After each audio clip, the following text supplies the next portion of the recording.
Salam alaikum, chers élèves du première année baccalauréat, sciences expérimentales, lycée Zayo, délégation d'Onnador. Soyez les bienvenus encore une fois pour cette nouvelle vidéo.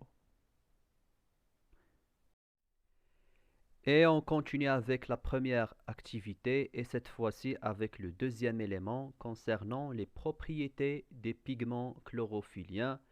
Et on commence par l'absorption des radiations lumineuses par la chlorophylle ou les pigments chlorophylliens et on parle du spectre d'absorption. Pour savoir plus de détails, on va essayer d'étudier le document 2.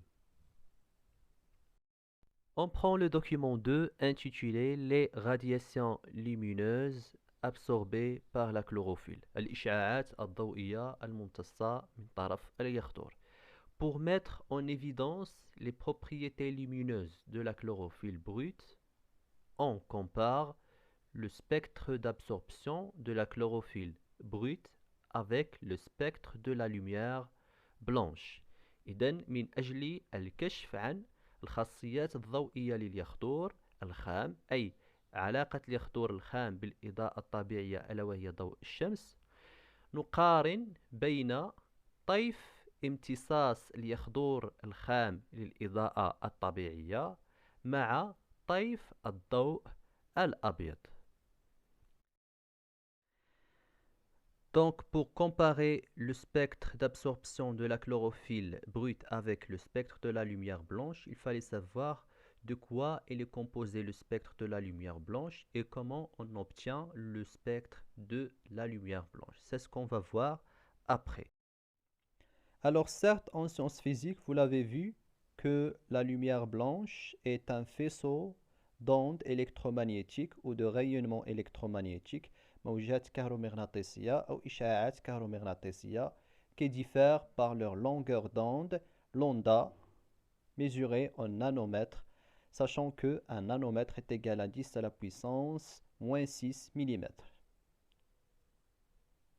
Alors, ces ondes ou ces rayonnements électromagnétiques de la lumière blanche sont classés selon leur longueur d'onde lambda en nanomètres en rayons gamma, en rayons X, en rayonnement des ultraviolets, en rayonnement du champ visuel ou du visible, en rayonnement des infrarouges et les rayonnements de micro-ondes.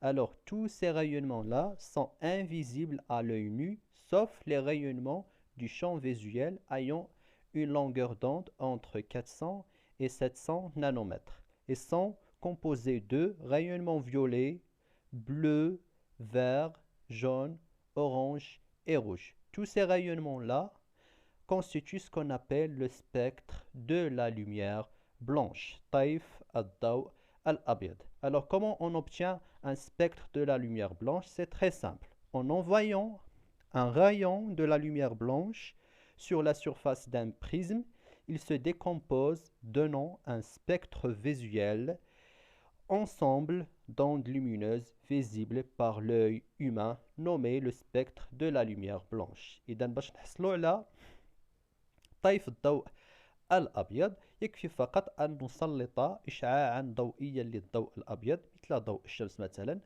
على موشور فيتبدد الضوء أي يتوزع الضوء أو يتفكك فيعطينا ما يسمى بالسبكتر فيزوال الطيف المرئي أو ما يسمى كذلك بالطيف الضوء الأبيض أي مجموع الموجات الضوئية التي يمكن أن ترى بالعين البشرية أو بالعين المجردة. Alors après qu'on a déjà vu comment on obtient un spectre de la lumière blanche et de quoi il est composé, on reprend avec le document 2 pour savoir comment on obtient un spectre d'absorption de la chlorophylle brute. La technique ou la démarche elle est très simple. On interpose sur le trajet d'un faisceau de la lumière blanche une cuve transparente contenant une solution alcoolique de la chlorophylle brute. Donc voilà un faisceau de la lumière blanche. On interpose sur ce trajet de cette lumière blanche ou de ce faisceau de la lumière blanche une cuve transparente contenant une solution alcoolique de la chlorophylle ou de la chlorophylle brute. Après, les rayons qui émergent de la cuve sont ensuite dirigés sur un prisme de façon à décomposer cette lumière. Donc, les rayons de la lumière blanche qui émergent de la cuve sont ensuite dirigés vers un prisme qui permet de décomposer cette lumière et on obtient ce qu'on appelle un spectre d'absorption de la chlorophylle sur un écran. Et voilà comment il s'apparaît ce spectre nommé le spectre d'absorption de la chlorophylle brute. On peut également obtenir ce spectre d'absorption de la chlorophylle par une autre technique en utilisant un spectroscope à main en plaçant dans un tube une solution de la chlorophylle brute. Alors, la question posée finalement, c'est de comparer le spectre d'absorption de la chlorophylle brute, le voilà, avec le spectre de la lumière blanche qu'on a déjà vu auparavant et qui est représenté aussi dans la figure du document 2. Et qu'est-ce que pouvez-vous déduire? Alors, qu'est-ce qu'on constate d'après la comparaison entre le spectre d'absorption de la chlorophylle et le spectre de la lumière blanche? Tout simplement, on constate que le spectre d'absorption de la chlorophylle brute représente des bandes noires. Les voilà, ces bandes noires sont classées entre 400 et 500 nanomètres et entre 660 et 700 nanomètres. À quoi correspondent ces bandes noires? Elles correspondent, d'après le spectre de la lumière blanche, aux radiations lumineuses violet, bleu et rouge. Alors que les radiations lumineuses de longueur d'onde allant de 500 à 660 nanomètres, les voilà, de 500 à 660 nanomètres, c'est-à-dire les radiations vertes, jaunes et oranges, sont encore visibles au niveau du spectre d'absorption de la chlorophylle. Donc, qu'est-ce qu'on peut déduire? On déduit que les radiations qui sont invisibles au niveau du spectre d'absorption de la chlorophylle sont absorbées par la chlorophylle, alors que les radiations qui sont encore visibles au niveau du spectre d'absorption de la chlorophylle sont reflétées par la chlorophylle.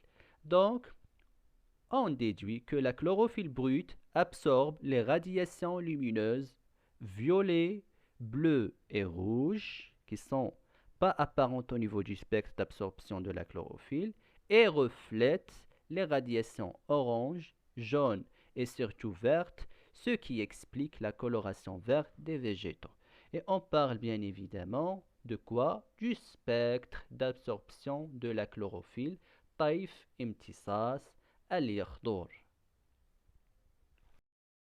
Et on continue avec les propriétés des pigments chlorophylliens et cette fois-ci avec l'influence des radiations lumineuses sur l'efficacité de la photosynthèse.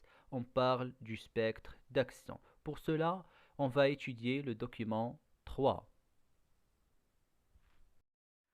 Alors, document 3, influence des radiations lumineuses sur l'intensité de la photosynthèse.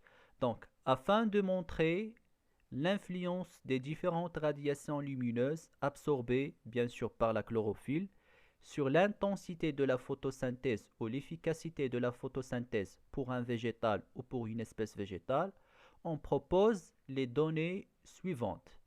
Ces données-là, ce sont deux expériences à traiter. Alors, on commence premièrement par la première expérience. Expérience d'Engelmann 1882. Engelmann a utilisé une algue filamenteuse nommée l'aspergire pourvue sur toute sa longueur d'un ou plusieurs chloroplastes spiralés. Voilà les représentés dans la figure. Voilà l'aspergire. Il s'agit d'une algue filamenteuse dont chaque cellule représente un chloroplaste spiralé de coloration verte. Après, il a placé l'aspergire dans un milieu contenant une suspension de bactéries nommée le Bacterium thermo, doté d'un chimiotactisme positif pour l'oxygène. C'est-à-dire, il a placé l'aspergire dans un milieu contenant un type de bactéries nommé les Bacterium thermo. De quoi sont caractérisées ces bactéries-là? Sont caractérisées par un chimiotactisme envers l'oxygène, c'est-à-dire qu'ils sont attirés par la présence d'oxygène. Autrement dit, où il y a une concentration élevée d'oxygène, il va y avoir un rassemblement de bactérium thermo, le bactérium thermo, ce qu'on appelle un amas de bactérium thermo. Après, il a éclairé l'aspergir par un spectre de la lumière blanche, c'est-à-dire qu'il a dispersé la lumière blanche à travers un prisme et il a obtenu des radiations lumineuses de la lumière blanche séparées l'une par rapport à l'autre. On parle de radiation violet, bleu, vert, jaune, orange et rouge. Après, il a exposé chaque radiation lumineuse à une partie de l'aspergir.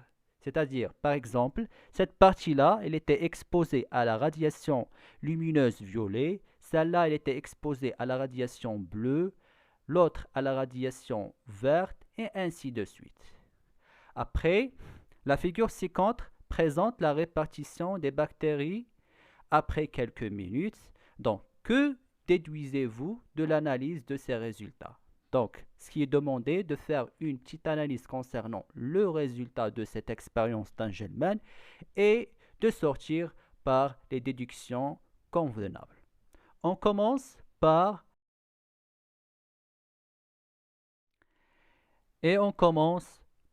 l'analyse. En éclairant l'aspergir par une lumière blanche à travers un prisme, c'est-à-dire un spectre de la lumière blanche, qu'est-ce qu'on constate pour la distribution ou la répartition de bactérium thermo autour de l'aspergir? On constate que les bactérium thermo, marqués par les points noirs, se rassemblent autour de l'aspergir ou dans les régions essentiellement soumises aux radiations violettes, aux radiations bleues et les régions notamment soumises aux radiations rouges.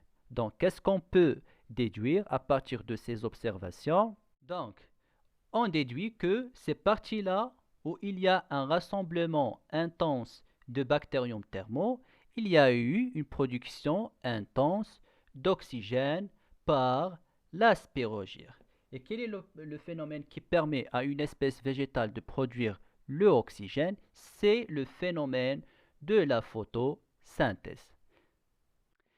Et donc, on déduit que ces radiations-là, c'est-à-dire les radiations lumineuses violet, bleu et rouge, sont les plus efficaces pour la production d'oxygène par l'aspergir et de où sont les plus efficaces pour une intensité forte de la photosynthèse, c'est-à-dire qu'ils favorisent le déroulement de la photosynthèse. Et on parle bien sûr d'un spectre d'action photosynthétique d'un végétal. طيف الفعل للتركيب الضوئي لنبات ما. Et on passe à la deuxième expérience du document 3. On met dans un tube une suspension de chlorelle, algue unicellulaire. À l'aide d'un appareil spécial, on essaye de suivre les variations du niveau d'absorption des radiations lumineuses, par le chlorelle bien sûr, et l'intensité de la photosynthèse, c'est-à-dire le volume d'oxygène dégagé par unité de temps pour chaque longueur d'onde absorbée par le chlorelle. On établit ainsi le spectre d'action photosynthétique de ce végétal, et c'est-à-dire les longueurs d'onde qui lui permettent de réaliser les réactions photosynthétiques. Autrement dit, باللغة العربية، donc باستعمال واحد الجهاز خاص سنتمكن من قياس نسبة امتصاص الإشعاعات الضوئية أو إشعاعات الضوء الأبيض من طرف طحلب الكلوريل، فنحصل على ما يسمى باللون الأحمر طيف الامتصاص. وفي المقابل كذلك بنفس الجهاز سنقيس تغير شدة التركيب الضوئي المنجز من طرف هذا الطحلب ألا وهو الطحلب الكلوريل بدلالة طول الموجات الممتصة من طرف هذا الطحلب، فنحصل على ما يسمى باللون الأزرق طيف الفعل.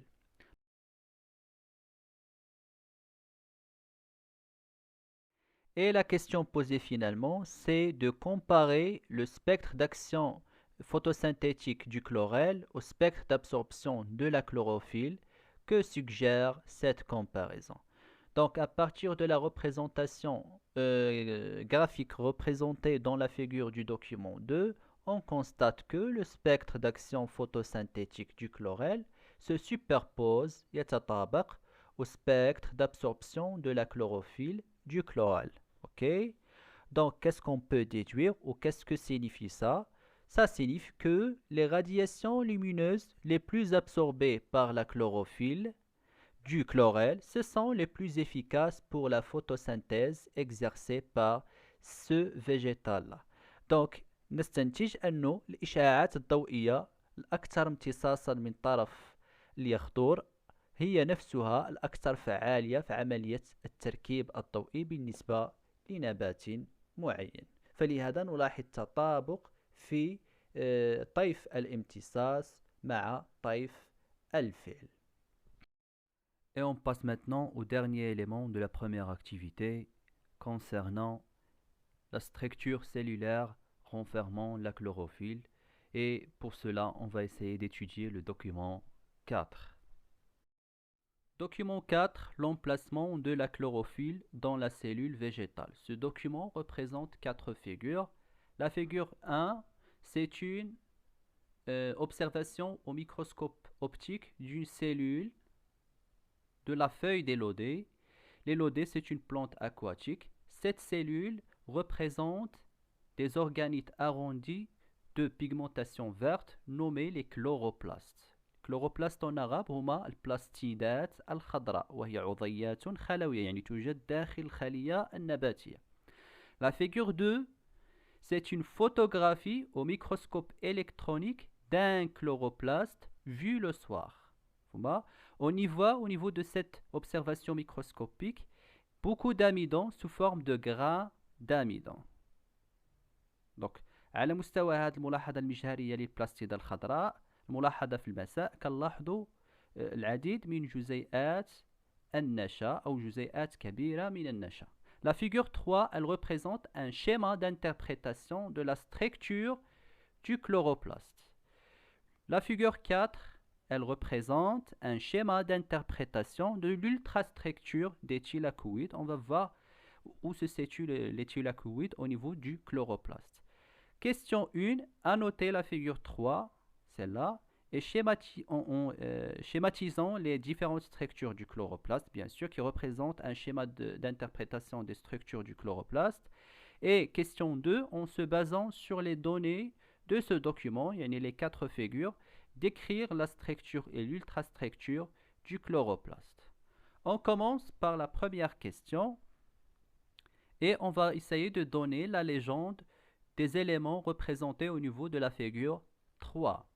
Alors, légende de la figure 3. L'élément 1, c'est une membrane externe du chloroplaste. Alors, l'élément 2, bien évidemment, c'est une membrane interne du chloroplaste. Entre le 1 et le 2, l'élément 3, l'espace intermembranaire. الحيز البي الغشائي. L'élément 4, c'est le granome. L'élément 5, c'est le thylakoïde. L'ensemble des thylakoïdes qui s'empilent l'un sur l'autre, تتراكم الواحدة فوق الأخرى, constitue ce qu'on appelle un granome. L'élément 6, c'est un plastoglobule. Ce sont des gouttelettes lipidiques représentées au niveau du chloroplaste. L'élément 7, ce sont des plastoribosomes. Les ribosomes, ce sont les éléments indispensables à la formation ou à la synthèse des protéines. L'élément 8, c'est un ADN chloroplastique. Donc, au niveau des cellules végétales, plus l'ADN qui se situe au niveau du noyau, il existe un autre ADN se situe au niveau du chloroplaste. Et l'élément 9, c'est l'élément essentiel du chloroplaste, le stroma. Ok? Alors, on passe à la deuxième question. En se basant sur les données de ce document, décrire la structure et l'ultrastructure du chloroplaste. Donc, d'après le document 1, on constate que les chloroplastes sont des organites arrondis présents dans le cytoplasme des cellules végétales, sont donc des organites cellulaires. Elles sont caractérisées par leur pigmentation verte. c'est-à-dire elles ont une coloration verte. Cette coloration est due à quoi? Est due à la chlorophylle. Donc la chlorophylle ou les pigmentations chlorophylliennes sont localisées au niveau du chloroplaste. L'observation microscopique du chloroplaste, représentée sous format d'une photo au niveau de la figure 2 ou sous format d'un schéma d'interprétation au niveau de la figure 3, montre que ce chloroplaste est composé d'une substance non structurée nommée le stroma, délimitée par une double membrane interne et externe. Plus le stroma, il y a des sacs aplatis appelés les thylakoïdes qui s'empilent pour former des structures nommées granums. Et d'après l'ultrastructure des thylakoïdes représentée dans la figure 4 sous format d'un schéma, on constate que la membrane des thylakoïdes contient des sphères pédonculées indispensables à la formation d'ATP. L'ATP, c'est une molécule énergétique car elle contient, ces sphères-là, une enzyme nommée l'ATP synthase. Cette enzyme-là, elle favorise la formation d'ATP. En plus des sphères pédonculées, au niveau de la membrane des thylakoïdes, il existe des pigments chlorophylliens. Donc les pigments chlorophylliens sont localisés dans les chloroplastes, bien précisément au niveau de la membrane des thylakoïdes. Donc le chloroplaste est constitué de deux compartiments séparés par la membrane des thylakoïdes. On parle de la cavité interne du thylakoïde, le lumen et le stroma. Et voilà tout ce qui concerne la première activité du troisième chapitre, les pigments chlorophylliens et leur localisation dans la cellule végétale. Merci pour votre attention. Si vous avez des questions à poser, n'hésitez pas de me contacter. Et à très bientôt avec une nouvelle vidéo.